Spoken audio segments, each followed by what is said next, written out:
Hello दोस्तों, तो again आप लोगों का यूनिक इसी सेंटर में स्वागत है। तो जैसा कि आप लोग अच्छी तरह से जानते हैं कि हमारी जो माइक्रो इकोनॉमी जो 11th क्लास की माइक्रो इकोनॉमिक्स की जो वीडियो चल रही थी वो कंटिन्यू, और हमने इजी वे में क्या हो गया कि सारे के सारे जो मतलब चैप्टर नंबर 7 तक की हर एक पार्ट्स को हमने डिटेल में कवर कर लिया है। तो अगर आप में से ऐसा कोई स्टूडेंट जो हमारे चैनल को फर्स्ट टाइम देख रहा है तो आप लोगों का मोस्ट वेलकम, आप लोग वीडियो को देखिए। अदरवाइज अगर आप 12th की वीडियो चाहते हैं हमसे तो आप लोग क्या करिए, हमारे प्लेलिस्ट को विजिट कीजिए। वहाँ पर आपको हर एक चैप्टर्स के पूरा का पूरा जो सिलेबस ऑलरेडी हमने वहाँ पर 12th का भी कवर कर रखा है। तो आज की जो वीडियो में हम स्टार्ट करने वाले एक नया चैप्टर के साथ, और ये वीडियो बहुत ज़बरदस्त होने वाली है। क्यों? क्योंकि इससे पहले की जो आपने चैप्टर नंबर 6, 7 आपने पढ़े थे, तो वो चैप्टर नंबर 6, 7 और 8 एक दूसरे के साथ प्रॉपरली मतलब टोटली अगर देखा जाए कनेक्टेड है। तो मैं इस चैप्टर को, इस वीडियो को स्टार्ट करने से पहले आप लोगों को बता दूं कि हमने लास्ट की वीडियो में मैंने आपको क्या पढ़ाया था। तो लास्ट का जो हमारा चैप्टर नंबर था उत्पादन फलन के बारे में, तो हमने पार्ट 3 में उसमें देखा था कि एक परिवर्ती अनुपातों का नियम क्या होता है। जो सबसे इंपॉर्टेंट क्वेश्चन था उसको मैंने आपको पूरा डिटेल में एक्सप्लेन किया था। तो वहाँ पर हमने देखा था कि परिवर्ती अनुपातों के नियम के बारे में पढ़ा था। तो इसके तो अब हमें क्या करना है कि इस वीडियो को स्टार्ट करना, और ये आपका फर्स्ट पार्ट होगा चैप्टर नंबर 8 का, लागत की अवधारणा। तो चैप्टर का नाम क्या आपका? लागत की अवधारणा, कॉन्सेप्ट ऑफ कॉस्ट कह सकते हो। तो यहाँ पर हमें सबसे पहले समझना है कि लागत का मतलब क्यों है, और ये हमें चैप्टर 11th क्लास में पढ़ाया क्यों जा रहा है। सिंपल सी बात है कि एक अगर हम बात करें एक छोटा जो एंटरप्रेन्योर होता है, अगर आप कोई भी काम चल के, जैसे कि आप अपने ग्रेजुएशन करोगे, उसके बाद आप अगर एक एंटरप्रेन्योर बिजनेस के फील्ड में आते हो, तो वहाँ पर ये सारी चीज़ आपको समझना होना है कि कॉस्ट क्या होती है, ठीक, रेवेन्यू क्या होता है, या फिर आपका कह सकते हो प्रोडक्शन फंक्शन क्या होते हैं। ये सारे के सारे टर्म्स को आप लोगों को फेस करना पड़ेगा।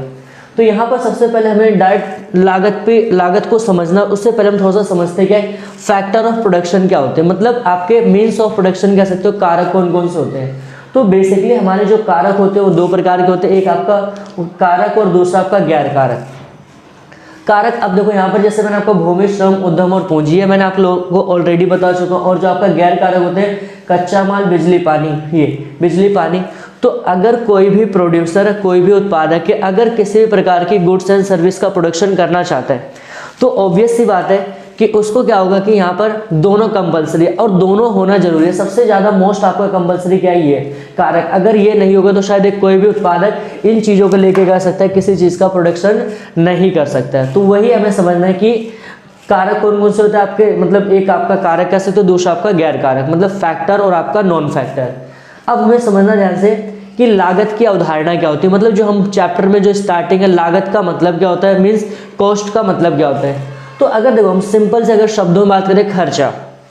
अब अगर आप लोगों को मैं यहाँ पर पढ़ा रहा हूँ, तो आप लोगों को पढ़ाने के लिए मेरे को मार्कर लाना पड़ा, व्हाइट बोर्ड लाना पड़ा, कैमरा लेना पड़ा है, तो ये सारी चीज़ें होती है। तो मतलब ये अब उन चीज़ों के ऊपर मैंने जो खर्चा किया वो मेरा क्या कहलाएगा? कॉस्ट कहलाएगी। तो सिंपल सी बात है कि अगर आप किसी चीज़ का प्रोडक्शन कर रहे हो, किसी भी चीज़ का, किसी प्रकार की गुड्स बना रहे हो, किसी प्रकार की सर्विस, तो उसका सर्विस या गुड्स बनाने के लिए जो भी आप क्या कर रहे हो कि फैक्टर और नॉन फैक्टर पे आप खर्चा कर रहे हो, वो आपका क्या कहलाएगा? लागत। तो यहाँ पर मैंने सिंपल से एक डेफिनेशन दी है कि उत्पादकों द्वारा, क्या कर रहा हूँ मैं? उत्पादकों द्वारा वस्तुओं तथा सेवाओं का उत्पादन करने के लिए क्या हो सकती है? या तो आपकी कोई गुड्स हो सकती है, अगर हम यहाँ पर बात करें कोई गुड्स, या तो आपकी कोई हम सर्विस कह सकते हैं, दोनों, या तो कोई गुड्स होगी या तो कोई सर्विस। मतलब ये उत्पादकों द्वारा वस्तुओं तथा सेवाओं का उत्पादन करने के लिए किए गए कारकों तथा गैर कारकों पर खर्च को लागत कहते हैं। मतलब कि आप कोई भी सामान बनाना चाहते हो मार्केट के लिए, मार्केट में लाना चाहते हो, तो उस सामान को बनाने के लिए जो भी आपका खर्चा आएगा, उस खर्चे को ही क्या नाम दिया गया है? कॉस्ट। उस खर्चे को ही क्या कहते हैं हम? लागत। तो अब यहाँ पर हम देखेंगे दूसरा क्या होता है हमारा, कि लागत कितने प्रकार की होती है।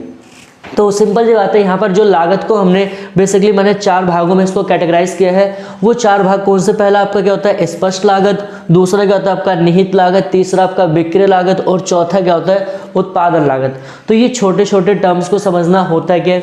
तो अब देखो, क्योंकि खर्चे, अगर आप कोई चीज़ बना रहे हो, किसी चीज़ का प्रोडक्शन कर रहे हो, तो वहाँ पर क्या होता है कि आप कई प्रकार के आपके खर्चे होंगे। आपको किराया भी देना पड़ेगा, आपको रॉ मटेरियल का खर्चा भी देना पड़ेगा, या फिर आपका मार्केट में जो टैक्स वगैरह पे करना, वो सारा आपका कॉस्ट कहलाएगी।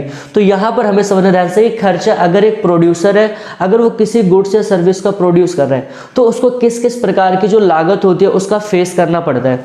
तो यहाँ पर ऑब्वियस सी बात है, मतलब जो होता है कि एक आपका स्पष्ट लागत का देखना हो सकता है, दूसरा निहित का, और चौथा तीसरा आपका विक्रय, और चौथा आपका उत्पादन लागत। तो यहाँ पर आपको समझना है स्पष्ट लागत मतलब क्या होता है। देखो, स्पष्ट का मतलब क्या होता है, जैसे कि कोई चीज़ आपको दिखाई देना, ये मार्कर वगैरह आपको दिखाई दे रहा है। तो सिंपल सी बात है, आप सोचिए अगर मैं आपको पढ़ा रहा हूँ तो पढ़ाने के लिए मेरे को क्या मार्कर चाहिए, तो मार्कर को अगर मैं जाके दुकान से परचेज करता हूँ तो वहाँ पर मैं 30 रुपये दे रहा हूँ उन्हें, तो ये 30 रुपये मेरे को दिखाई दे रहे हैं, सिंपल सी बात है। और मैं बाजार से परचेज कर रहा हूँ, तो सिंपल सी बात है कि जो स्पष्ट लागत होती है वे लागत होती है जो क्या होती है, कहाँ पर, जो बाजार के साधनों पर मतलब करना पड़ता है, मतलब जो बाजार के साधनों पर हम खर्चा करते हैं। तो मार्कर आपको कहाँ मिलेगा, सिंपल सी बात है मार्केट में मिलेगा। तो वही चीज़ें समझना ध्यान से कि एक ऐसा खर्चा जो आपको ऑन द स्पॉट के आपको दिखाई दे और जो आपको मार्केट में करना पड़े। अब अगर समझना ध्यान से कि मान लेते हैं कि हम कोई चीज़ प्रोड्यूस करना चाहते हैं, किसी गुड्स एंड सर्विस का, या फिर मान लेते हैं चेयर का प्रोडक्शन करना चाहते हैं, तो वहाँ पर क्या होगा कि आप मार्केट में आओगे, आपका प्लास्टिक वगैरह आप लाओगे, या फिर मार्केट में आप और भी टेक्निक वगैरह लाओगे, टेक्नोलॉजी वगैरह, तो वो क्या कहलाएगा आपका स्पष्ट लागत। मतलब ऐसा खर्चा जो आपको पूर्णतः कह सकते हो दिखाई दे, तो वो कौन सा कहलाएगा आपका बाजार लागत। दूसरा कह रहा है कि निहित लागत। तो निहित लागत का मतलब क्या होता है कि जो आपको दिखाई दे, दोनों को बस दोनों टर्म में डिफरेंस क्या है कि ये जो खर्चा होगा आपका दिखाई देगा और ये वाला जो खर्चा होगा आपको दिखाई नहीं देगा। तो अब कहोगे कि सर ये क्या सा, तो यहाँ पर यही आपको समझना ध्यान से कि निहित लागत का मतलब क्या होता है, ये हम स्वयं के साधनों पर करते हैं। स्वयं के साधनों पर इन द सेंस, जैसे कि मान लेते हैं कि अभी आप लोगों को मैं जहाँ पर पढ़ा, तो मान लेते हैं कि वो रेंट पे है। क्या है वो, रेंट पे। तो रेंट पे होने का मतलब क्या है कि यहाँ पर मैं खर्चा और मकान मालिक को रेंट पे करूँगा, तो ये खर्चा मेरा क्या होगा, दिखाई देगा, सिंपल सी बात है। लेकिन अब आप थोड़ा सा इस चीज़ को इमेजिन करिए कि मान लेते हैं कि जहाँ पर मैं आप लोगों को पढ़ा रहा हूँ तो यही चीज़ें क्या कहलाएगी, मान लेते हैं कि मेरी होती, ये अगर मेरा खुद का होता तो ये क्या किसी को मैं रेंट देता, आप कहोगे सर नहीं, बिल्कुल, क्योंकि आपका है। तो ऑब्वियस सी बात है यहाँ पर कि ऐसे खर्चा जो हम खुद की चीज़ों पे करें जहाँ पर हमें दिखाई ना दे, तो वो क्या कहलाए आपका निहित लागत। मतलब आप सिंपल कह सकते हो कि उत्पादकों द्वारा स्वयं के संसाधनों पर किए गए व्यय को या किए गए खर्चे को ही हम क्या कहते हैं, निहित लागत। तो ये दोनों समझ में आ रही होगी कि ये वाला आपको दिखाई देगा और ये आपका नहीं दिखाई देगा। ये बाजार के साधनों पर करना पड़ेगा, ये आपको स्वयं के संसाधनों पर करना पड़ेगा। तीसरा हमारा आता है विक्रय लागतें क्या होती हैं। अब विक्रय लागतें देखो, ये लागतें कब आती है, जब आपका बिल्कुल कोई प्रोडक्ट है बिल्कुल बन के आपका रेडी हो, और रेडी होने के बाद भी हमें खर्चा करना पड़ता है। आप लोग इसको मतलब एक इमेजिन नहीं कर सकते हो कि एक जो प्रोड्यूसर होता है किन किन कॉस्ट को फेस करना पड़ता है। तो आप सोचिए कि मार्कर बन चुका है, पूरी तरह से पैकिंग हो चुकी है, लेकिन अभी भी क्या है, इस पर कॉस्ट आना बाकी है। तो वो कौन सी ऊपरी कॉस्ट आप कह सकते हो, कहते हैं वो क्या, विक्रय लागतें। मतलब अब सोचो मैं अपना मैंने जो प्रोडक्ट बनाया, मैंने जो सर्विस बनाया, उसकी मैं सेल कैसे करूंगा। तो सेल करने के लिए ऑलमोस्ट मेरे को क्या एडवर्टीजमेंट करना पड़ेगा। वो एडवर्टीजमेंट आपकी क्या हो सकती है, वो मतलब किसी के द्वारा, जैसे कि पैम्पलेट्स वगैरह हो गए, या फिर आपने देखो कोई कार्ड्स वगैरह पेपर वगैरह में एडवर्टीजमेंट करवाते हैं किसी प्रोडक्ट का। तो आप लोगों ने बहुत सारे देखा होगा, जैसे कि एक एग्जाम्पल के तौर पर वगैरह, तो एक टाइम ऐसा होता है कि जो लक्स का साबुन होता है, तो वहाँ पर ऐसा कहा जाता था कि अगर आपको लक्स मतलब लेते हो, अगर आपको उसमें कोई पर्ची मिलेगी, फिर कोई कागज आएगा, तो वहाँ पर आपको कैटरीना कैफ या सलमान खान से मिलने का मौका दिया जाएगा। तो ये सब हो रही है कि ये क्या होता है कि एक एडवर्टीजमेंट करने का तरीका होता है, जिससे कि ज़्यादा से ज़्यादा कस्टमर का जो ऑडियंस है वो आपके प्रोडक्ट पे आए और आपके प्रोडक्ट की सेल्स वहाँ पर क्या बढ़े। तो हम जो विज्ञापन पर जो खर्चा करते हैं, मतलब जो एडवर्टीजमेंट पर खर्चा करते हैं, वो कौन सी कहलाती है आपकी, वो विक्रय लागतें। और अगला क्या कह रहा है, उत्पादन लागत। उत्पादन लागत का मतलब सिंपल सी बात क्या है कि आपका जो उत्पादन करने के लिए जो आपका, आप उसमें ये भी इंक्लूड कर सकते हो, ये भी और ये भी। उत्पादन लागत में आपका तीनों का तीनों चीज़ें कंक्लूड होगी, तो वो आपकी क्या कहलाएगी, उत्पादन लागत। इसके अलावा हमें क्या देखना थोड़ा सा कि आपका लागत के रूप, इसके अलावा कुछ और प्रकार के लागत के रूप होते हैं, जैसे कि अल्पकालीन लागतें क्या होती है और दीर्घकालीन।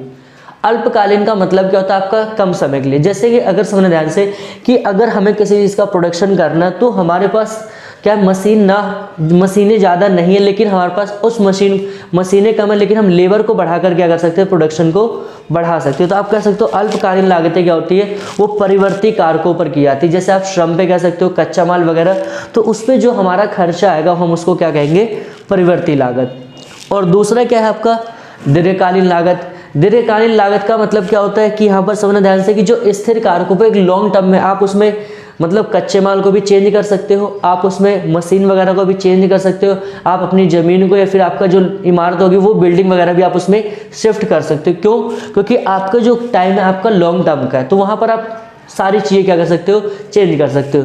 तो आई होप कि आपको वीडियो अच्छी लग रही होगी। वीडियो को लाइक करिए, शेयर करिए। अगर आप लोगों के कोई डाउट्स हो तो आप लोग हमारे इंस्टाग्राम आई डी पे जाके आप फॉलो करिए वहाँ पर, और वहाँ पर आप कमेंट करिए। तो thanks for watching this video.